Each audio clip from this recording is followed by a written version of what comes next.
Hey everyone, it is late at night and I am Norman. The end of the year is hunting us down like a beast in the woods. And with the new year rapidly approaching, my thoughts have turned to state of the collection videos. Recently I've been hunting for and purchasing ultra cheap vintage watches that are actually cool enough to get some wrist time. So I thought that I would share that corner of my collection with you. All of these pieces are at or below $100, with most of them being well below that. So let's look at these watches.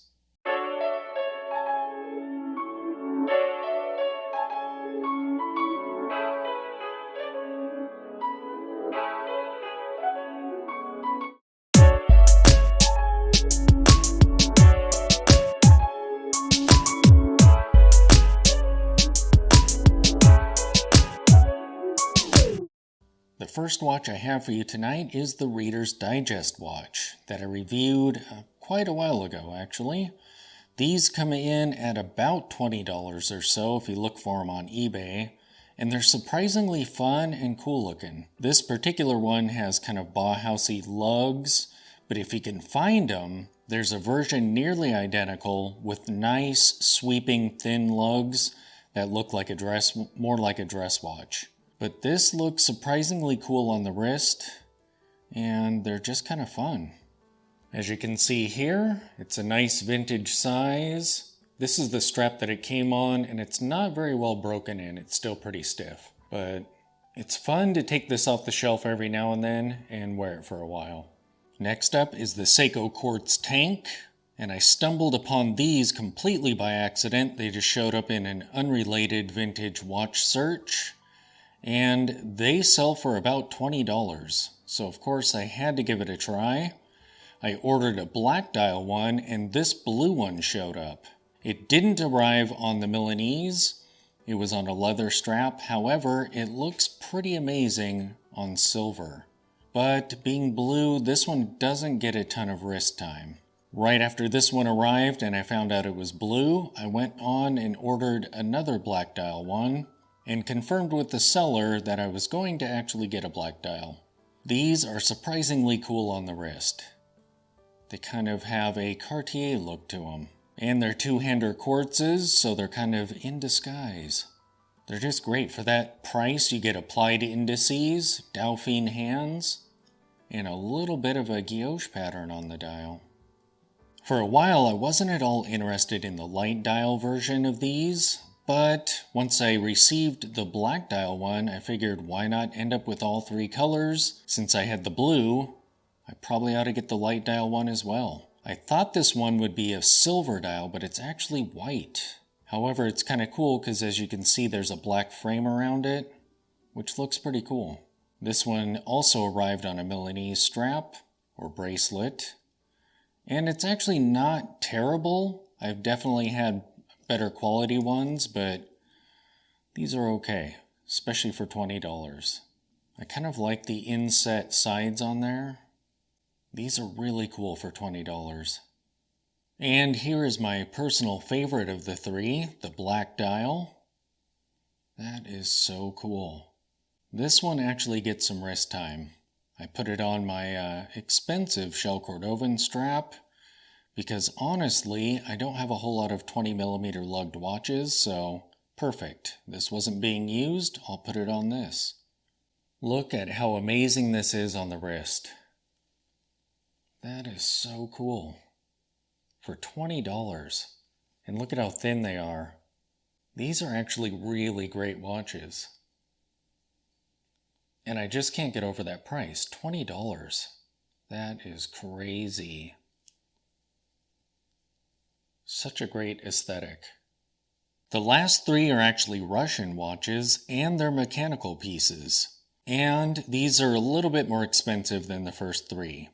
So I'll begin with this Palyat, which actually may be a Luch. I'm not sure how you pronounce that. Luch. And right after I found that out from one of you in the comments, I actually created an eBay search for that particular brand, and there are some phenomenal pieces showing up.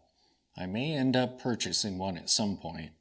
But this one gets a lot of wrist time, actually. It is very cool. It's nice and thin. I love the crystal on it, and its vintage styling is just amazing. I put this on a Rio strap, so it looks super classy. Next up is another Palliot watch, and this is one I don't think I've reviewed just yet. But as you can see, these dials are like new, so they're probably Franken watches, so it's entirely possible that they are actually a different brand. What's really great about them is the longer I own them and wear them, the movements have been performing better and better. So it's almost like they had to kind of get the oils flowing or something. But this one runs a little slow, but not too bad at all. I love the font on those indices. So Jetsons and cool. The strap I have this on is absolutely amazing, and it has my favorite kind of buckle on there, the double-sided. It's nice and shiny. This watch also gets a ton of wrist time. I have a 7-inch wrist, and these are 36mm watches. All three of these Russian watches. That dial and those indices and that crystal are just amazing. And how thin they are. These watches are so great, and they were just under $100. So they're still totally affordable. The last piece I have to show for you actually just arrived a couple days ago, and this one is so cool. It's also the only one that I think has the original dial and hands, because you can see the staining there. It looks like some moisture or something may have gotten in through the crown. I haven't done a review of this yet, but I will be shortly. And this one is super cool. You can see it's running because I was wearing it earlier today. This is also 36mm, but it wears quite a bit larger with the cushion case there. The vintage Vostok. And look, it doesn't have a box crystal. This one cost me about $50. And it actually keeps really good time, kind of on par with the last Palliot I showed with the silver dial. It's a little bit slow, but not too bad. Especially since they're hand winders.